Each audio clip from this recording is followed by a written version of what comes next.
making a very simple bow, and all we need is a ruler, a good pair of scissors, some wire cutters, some wire. I like the 22 gauge, a floral pick. This is optional.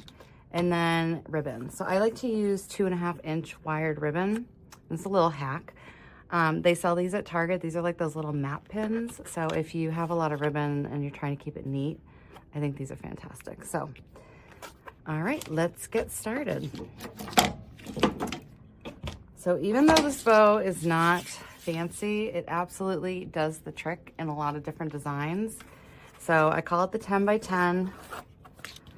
It's a very dynamic name. You'll see why. All right, so we're gonna take our ribbon. Okay, so we have our front side and we have the back side. The back side really isn't that different, but you can just kind of see, like from the stitching, that this is the back. So I'm gonna lay my ribbon down on my ruler. I'm gonna measure 10 inches, and then I'm going to pinch or pleat, either word, at that 10-inch mark. Now I am going to, again, putting the back side of my ribbon down on my ruler. I'm gonna measure 10 inches, and then I'm gonna bring this, loop this right behind. So now we have a loop, okay? So from here, and then we made a loop. Now we're gonna twist it. So we're gonna give this a nice twist. So right now, this is the back of our ribbon. I'm gonna take it and I'm gonna put the back side down again on our ruler, measure 10 inches, and then I'm going to loop this behind like so. Bows are one of those things that can be very frustrating, and then all of a sudden something clicks, okay? So we went from 10 inches on our ruler and we looped it behind. Okay, so right now we have a figure 8, okay? Now we're going to twist our ribbon again and measure 10 inches. And then we're gonna again bring this behind to make a loop. Now I like to always have an extra set of tails, so I'm gonna measure roughly 20 inches. I'm just gonna eyeball it. And we're gonna make one big loop, okay? And then we're going to give this a little twist, measure 10 inches, and cut. Okay, now we're gonna take our floral wire, which I should have cut in the first place. And I am gonna take the floral wire. You can also use zip ties. It's really just a personal preference. When I'm making big bows, I like to use zip ties. So I'm gonna take this floral wire and I'm gonna slip it right under my thumb. Okay, now I'm going to bring the wire to the back of the bow. I'm gonna twist. This wouldn't be a video without dog barking. And they are right outside my window. All right, so now we have 3 of our 10-inch loops. Oh, they're 5, ones are cut in half. And then we have this big loop. So what we're gonna do is we're gonna take this big loop and we're gonna cut it in half. Okay, and this is how we get an extra set of tails. So I'm gonna take my ribbon and I'm gonna fold it in half. So with the edges facing out, I'm gonna cut up and in at an angle. Okay, and this is dovetailing, and it's a nice way of just adding a little bit of polish to your bow. You could also just cut it diagonal, but I wouldn't recommend just leaving it rough. So cut up. And then we're gonna do that to all 4 of our tails. See, like rough. Rough looks messy. Up, don't lose a finger. And then our very last tail. Cutting up at an angle. So this is a step that might be extra. I like to do this because I don't like my bows to kind of get lost in the flowers.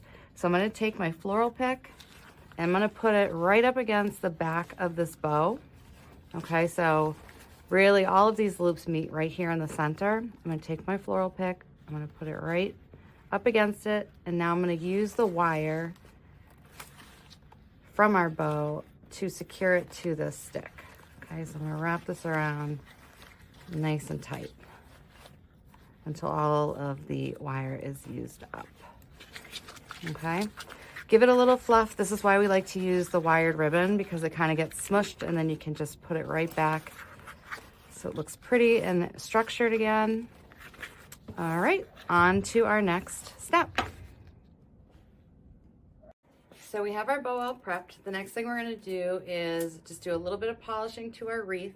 This is really personal preference. I like mine to be nice and polished, so I typically trim, you know, like these little viney things. And then also if it has leaves inside, you want to remove the leaves just because they're already a decomposing material. And since we're going to be gluing, if we glue into leaves that are falling out, it's not going to stick. And also, if you're somebody who is shipping this to a customer, they might not be too thrilled with like the debris either. It might not make sense as to what it is. They could think it's part of like your design and not just like natural stuff. So just doing a little bit of cleaning up. This is a pretty good one. Okay, so can't complain. So what we're doing is we're making a crescent wreath, which means that we're going to be covering up one side. So just like we have in photos, we all have like our good side and our, you know, just not as great side. So for this wreath, looking at it, I can see that this part is thinner. So what I'm gonna do is I'm gonna be covering up this side with the florals, and that way this larger, fuller side is gonna be exposed. So then it's gonna actually look like the entire wreath is that full.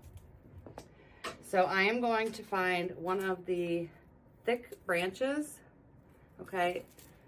So just one thick branch, and then I'm gonna take this grapevine wire, okay? And this is about 8 inches, and you're just gonna feed it through. And the reason why I don't go through like a bunch of these is one, it kind of, your loop ends up being shorter, but then also it can also start to like break. Some of those smaller branches might break down. Okay, so I have this loop through, and now I'm gonna just take the ends and I'm just gonna twist them. Okay, this is the loop that we're gonna be hanging our wreath on. Okay, and once you feel like that end is all secure, doesn't have to be pretty, this has to be secure. I'm just gonna slide it under. So now we have our round part here. And then I always like to mark things with a bow. That way, if somebody is taking this out of the box, they immediately know, you know, in general, like where the intention is on how to hang it. I like to do it seasonally, and so we're doing a Valentine's wreath. So we're gonna use some cute Valentine's Day ribbon. And you could tie this in a bow, or you could just knot it. So we're just gonna tie this in a bow. Extra cutesy. Okay, so our wreath is ready to go. So the first material that we're going to be using is my favorite F word, Ficus. So what I love about Ficus is that you get so much bang for your buck. You can get this in solid green, and it's about $1 wholesale. If you go to Hobby Lobby, it's probably like closer to $2. And then if you get the variegated, it's, you know, maybe like $1.25. But we're gonna cut it up into 4 pieces. Okay, so I had spread the side branches apart and snipped them. And then this middle piece is very tall. It's longer than what I'm gonna need. So I'm gonna go and cut right above this branch. You wanna give it a nice clean cut. And then it leaves this little like nubbin guy. Sometimes I use them, sometimes I don't. But I like to just keep them, you know, there and available. So again, we're gonna take our Ficus. We're gonna bend our branches. Like all of these artificial florals, they're all very malleable. Okay, we're gonna snip right at the base. So they're meant to be bent. They are designed to be manipulated. So you wanna make them work for you and you wanna get the most out of them. So if something isn't exactly the way you want, or it's too, you know, heavy, something like that, then you wanna kind of like break it up and spread it out.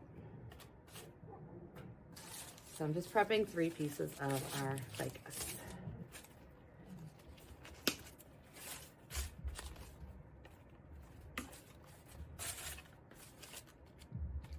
All right, and we're gonna be moving over to the easel. And as I'm working, I am going to be gluing. I'm using, can you see her? Yes, you can. This little feisty beauty is a glue pot, and it's made by Bonder, and this is the Grace Monroe version of it. So I have them in green too. They both work great. I like the temperature control on this one a little bit better. Okay, so you want your glue, so it comes in pellets. It comes in pellets like this, okay? And you can get them like in a pound bag or a 5-pound bag.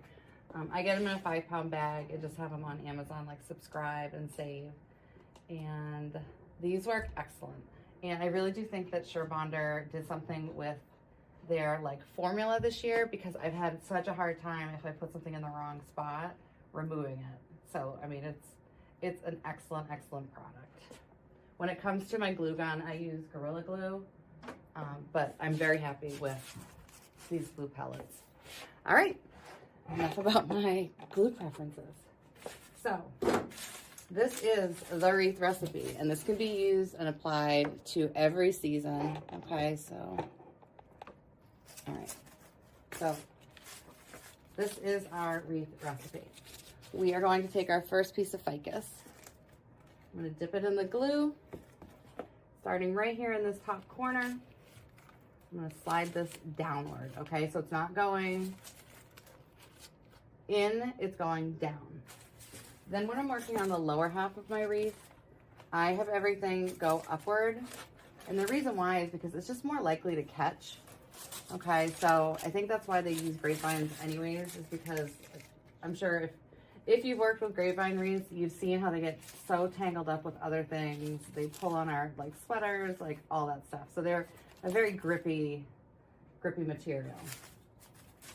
I am very OCD, so when you see me do something once, typically I'm gonna do it twice. So now we're gonna go and see how far side to side we're setting it. So I'm gonna give this piece of Ficus a bend because I want it to follow the curve of the wreath. And I'm gonna slide this in sideways, like so. So what we're doing right now is we're really setting the parameters of where we're gonna be building in. It's definitely okay if we go beyond it. This is more of like a suggestion or a guide.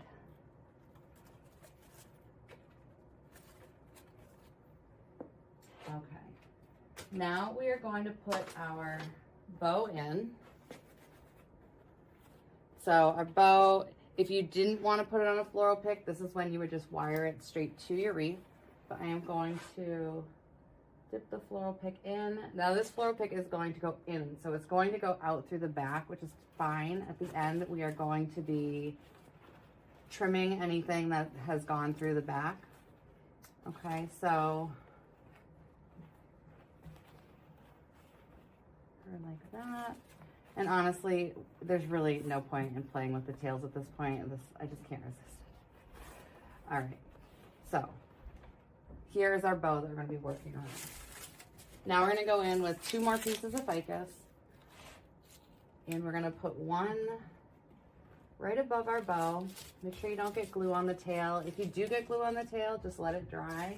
It's so tempting to just like try and like wipe it off really quick, but you have a much better chance if it dries as like a hardened little glob, because then you can just kind of pick it right off. And we're going to go underneath, repeating that step.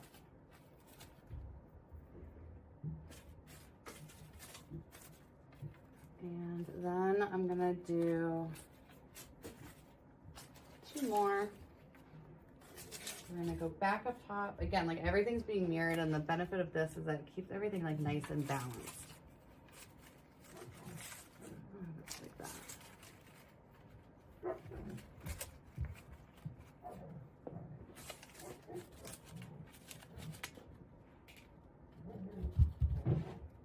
The dogs are having too much fun. Okay, so here's our framework, okay, for our crescent wreath. Now we're gonna go in with our blooms. So we're doing a Valentine's Day theme. So we're gonna kind of be working with a lot of pinks, like different shades of pink, okay, and they complement our bow. And so I'm gonna start, because this fuchsia and red aren't as compatible as the light pink. We're going to start with our light pink hydrangea. So you can just pull the leaves right off of it. And I like to save the leaves because I use them for other designs, like these specifically use. And then I'm gonna cut it so it's probably about, my guesstimations are so bad, but it's probably like 7 inches. Okay, so I'm gonna dip it in my glue. I'm gonna go above my bow, not crowding it. And I'm gonna slide this straight through. Now, if you are designing for yourself or someone with a screen door or a storm door, everything needs to be flat up against the grapevine. Usually they can have anywhere between like 3 to 5 inches in between the doors. Like older homes, it's very, very narrow. Okay, so if you know you're designing for a storm door, you want to keep that nice and flush. Now we're going to repeat. Take our second cotton candy hydrangea, that's what it's called. Put it in our glue, and then I'm just going to kind of check the spacing here. Make sure it's fairly balanced. Is. Work this right through.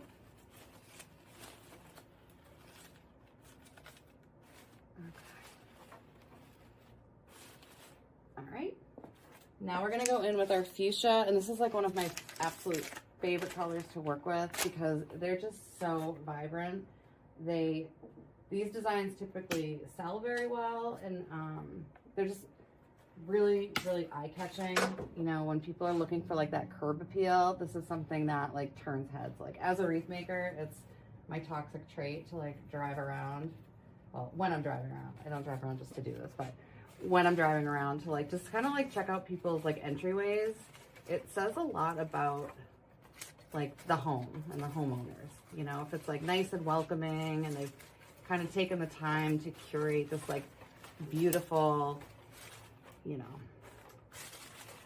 beautiful scene where you're walking up and maybe there's like potted plants and there's a wreath and all those pretty things. It's just very welcoming.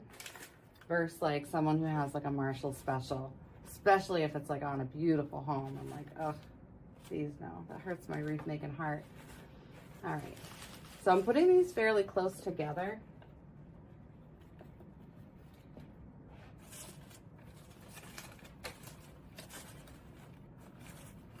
Yeah, so they're touching, they're not smushing each other, but they are touching. So let's see, we are gonna go in with these peonies. So these peony bushes, they tend to need a little bit of work, okay? Sometimes the flowers arrive smushed, sometimes the leaves are crinkly, or they just aren't what we're, you know, really looking for in a design. So you wanna take the parts that you want and get rid of the parts that you don't.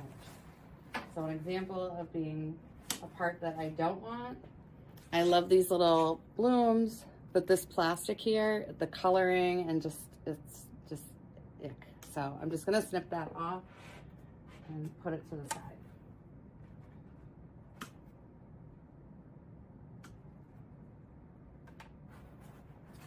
And let's see.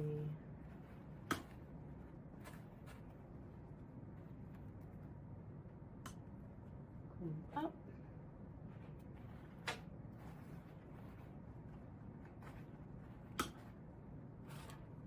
And I'm cutting these at about like 6 inches-ish.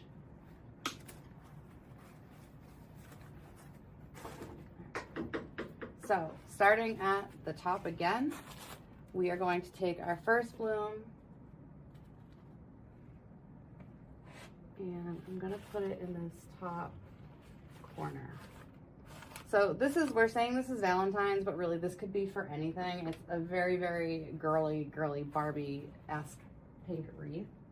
And you could also change out the bow. So the bow gives me the Valentine vibe just because it's got the red in it. So you can always swap out your bow. You could leave it on that stick and not glue it. And then when Valentine's Day is over, you just swap it out and then like, there you go. You have a nice wreath for your spring season. Because Valentine's Day is brief. Especially when your husband messes it up. So fun fact about Enchanted Vines is that I started this shop on Valentine's Day in 2018. So I don't know what the heck my husband did. The fact that I had time to open an Etsy shop means he was in big trouble. Big, big trouble.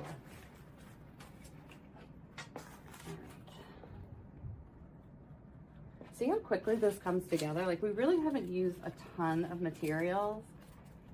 And that's why I like this recipe, is because you don't have to really like overthink it and overbuy for it. Like, that's something I know when we're like learning how to make wreaths. Like, we don't know when to stop with the purchasing. And if we don't know when to stop, then we're not really going to make any money because we've overspent. Okay. Now I'm going to go in with some of the smaller pieces. So let's see. I always like to count up so that we know exactly what we're working with here. So we have 4 of these little pieces. And starting right above my bow. So I want to make sure that this color is kind of flowing throughout. And also for these, if you do notice like the leaves are crinkled, because sometimes they are, you can use just a handheld steamer. I'll add it in the comments, like the one I use, or it's like the one I use. I think Amazon is a different model now, but it is a great little tool, whether it's to freshen up florals that just got squished in when they were en route to you, or also if you have a wreath from the previous year, whether you're selling them or you just want to take really good care of a wreath that you purchased, it's a great way to just freshen it up.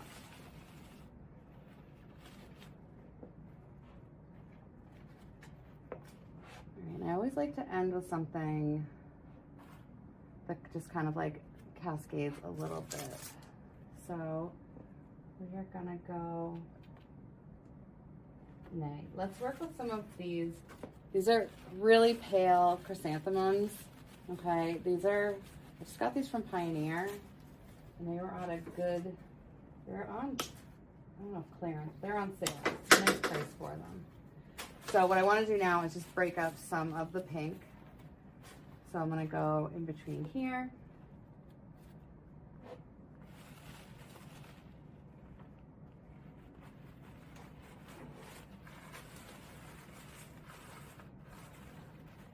And it's nice because it's adding like some different texture to it. And I repeat, and for this one, the leaves slide up. I always love that. It's a nice way, because if you like them, you can slide them up so you can see them more. If you don't like them, you can just slide them right off and be done with them. All right. There you wobbly. Okay. Now I'm going to take a step back. This is always like a very important step, because you know, you don't always have the right perspective when you're designing like really close up. So when I step back, like if you were going to analyze like where this wreath might need a little work, definitely this bottom corner. And then there's also, I'm just looking for more to be coming from this area. So to build out the ends, we're going to take chrysanthemum. And so right now we've gone beyond our ficus leaves. That's totally okay. You know, this is a creative process. Things aren't going to go exactly the way that they're designed to. And sometimes they do. But if they don't, like I wouldn't go moving things around. I would just go with it. Go with the flow. And I'm giving the head a little bit of a bend. So when we look at flowers in nature, they grow towards the sun. So I like to just try and like kind of replicate that a little bit and have the heads tilted in.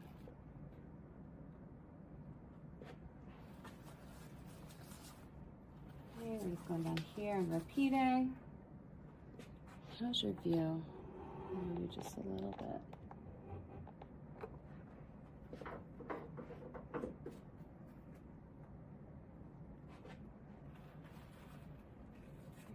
Here.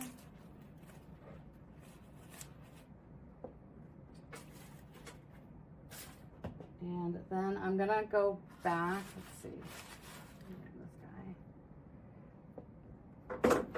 And we'll have these kind of trailing off at the ends.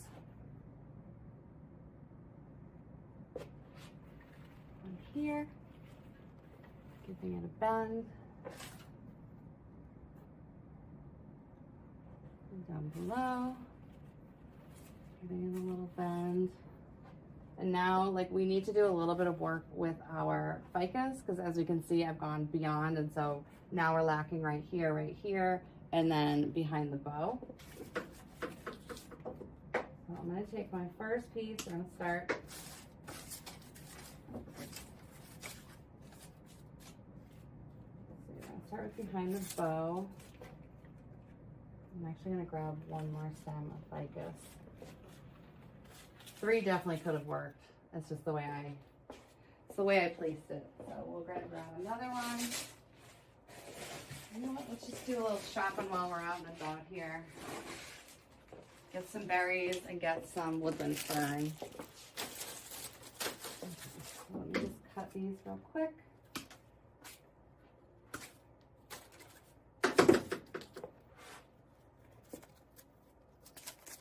Okay, giving it a nice bend.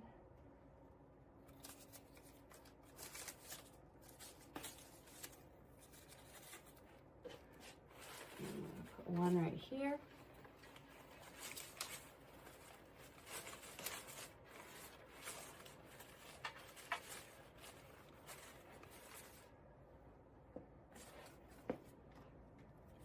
And go below.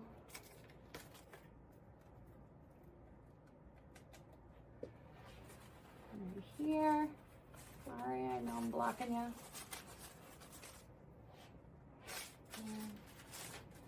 And then we can do whatever we want with like these little extra nubbins. So if we want to place them in between flowers just to break it up, just take one of these and just make sure that we're seeing the front side of the ficus, not the back.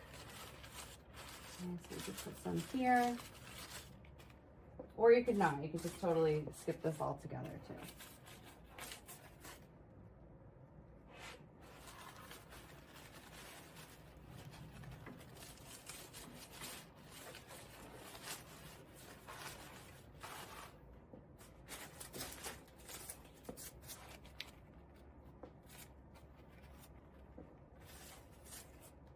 All right.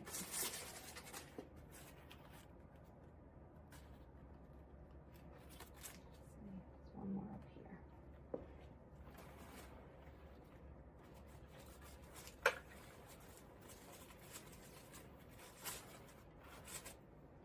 Okay, now we're gonna go in with our woodland fern. This is one of my favorite greeneries to work with. Okay, this is from Pioneer, and what I love about this is I love that it's got a little bit of variegation. It's got some, you know, yellow to it, some different like ombre-esque coloring, and it's also something you can push up. So these can be very, very airy, or if you wanted, you can make it very compact, but I love the airiness of these. They're also very well priced.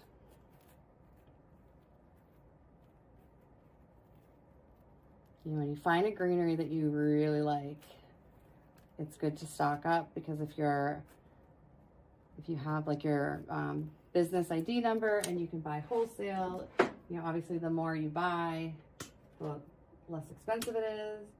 And if you're not able to find wholesale, it's good when you just can identify, like Hobby Lobby has some great ones that are, you know, always available, which is nice. You don't have to worry about if you're making like a multiple and you should run out.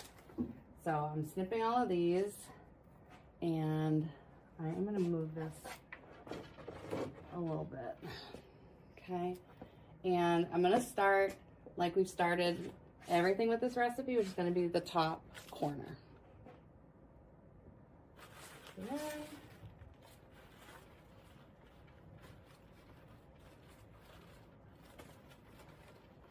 Okay, and we want that.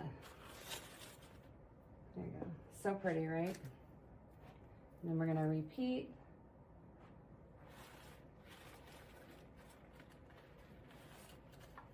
So. And then I never want to forget the bow. I feel like all of the motion kind of stems from the bow. So I'm gonna get a piece right in between the bow and the hydrangea.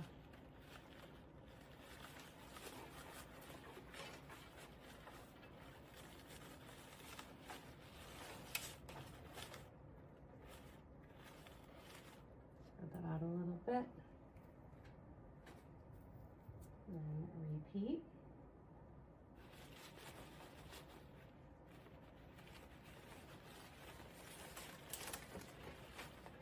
And you could also do, you know, like Valentine's picks, you know, with like the hearts and all that stuff. So you can kind of transform this in like a variety of ways to really get like the most out of it.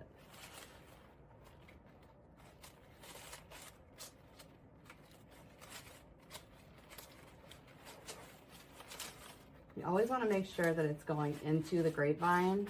We don't want things just resting. Like even when we're working on like putting things like in the upward or downward, it's still in the grapevine. That is a layer of security in addition to gluing.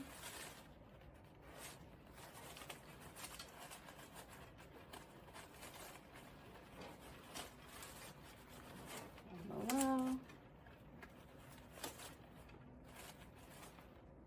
Okay. And I'm gonna have a piece of this trailing here. I don't like this part. Snip that off. And then I'm gonna repeat. Have one trailing off here. And then we have one more left. And so we're gonna put it behind our bow. We're not gonna crowd it at all, because we want to keep the space airy.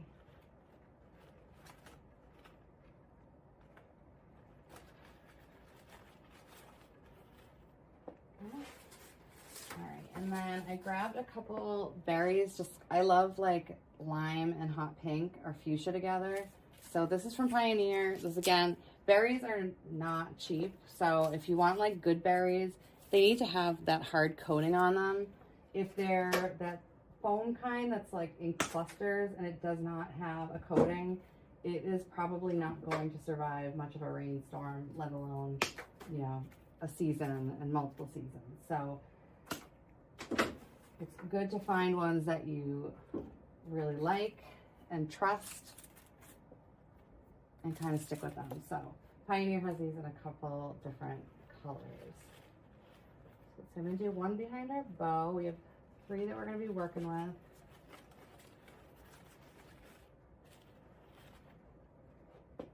And then I want these in prominent places. We spent the money, honey. We want it to show. And then let's just go right in the middle here.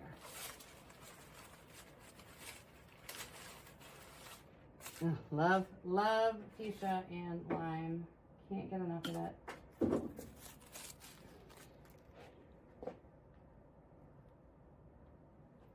All right, and then we're gonna repeat. Right there.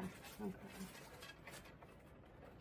The easel is getting away from me for some reason. All right, so now we're gonna fix our tails.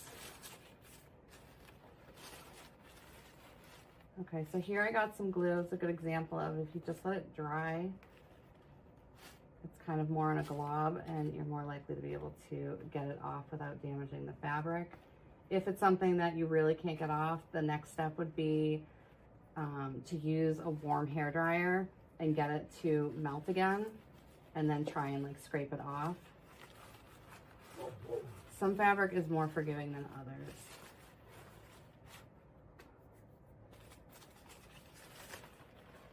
Okay, got our tail here. This tail here.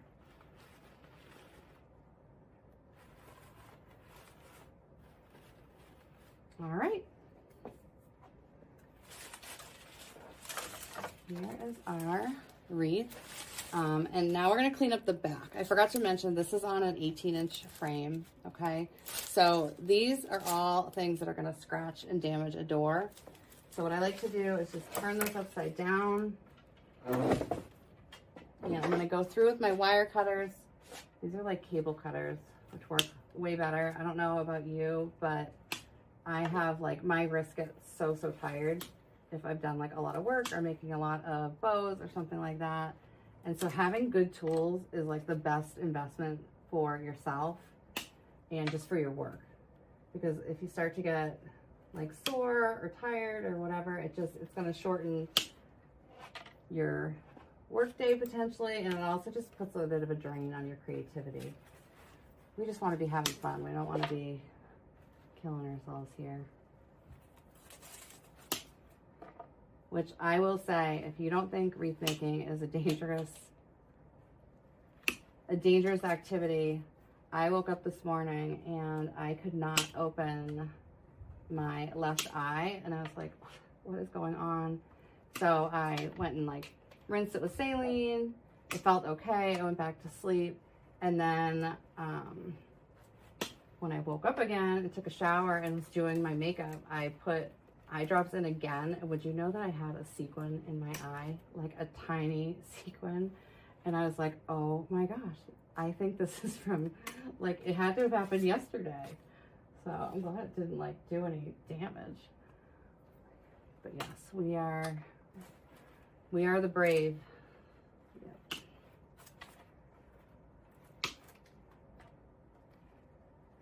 All right, and then what I like to do is, once you have snipped these off, you know, what we're doing is we're snipping off the part that has been in the glue. Okay, so we want to make sure that we're going back and just making sure everything is secure. So we're going to take our glue gun, another Sure Bonder. This is the cord/cordless version, and to me this is my absolute favorite. You can get a lot like in between each charge. So what I'm going to do is, starting from one side to the other, I'm going to start to add glue and then put my moss over it. And you might want to leave a bit of a lag. You definitely don't want to be burning yourself. If you've worked with high temp glue products, you know that they hurt, they cause a lot of cursing, and it's not fun. So I would always be cautious.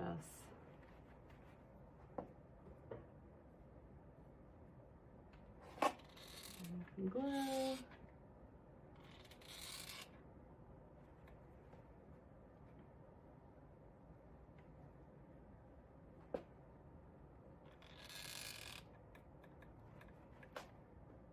And then I like to just go back and just kind of like make sure it's all tucked in so that it's not going to fall off during shipping.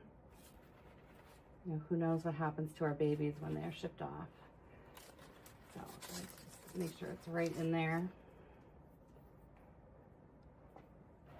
Okay.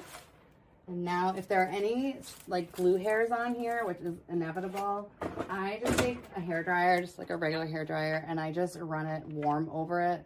And then I like to always take a look at it in natural lighting to make sure that there's like nothing that I missed. All right, here she is. All right, so here is our final design. We started off on an 18-inch base, and my guess is she's about 22 inches. So thank you for joining me in my workshop tonight. If you enjoyed this video, please like, share, and subscribe so we can design again in the future. Thanks, guys.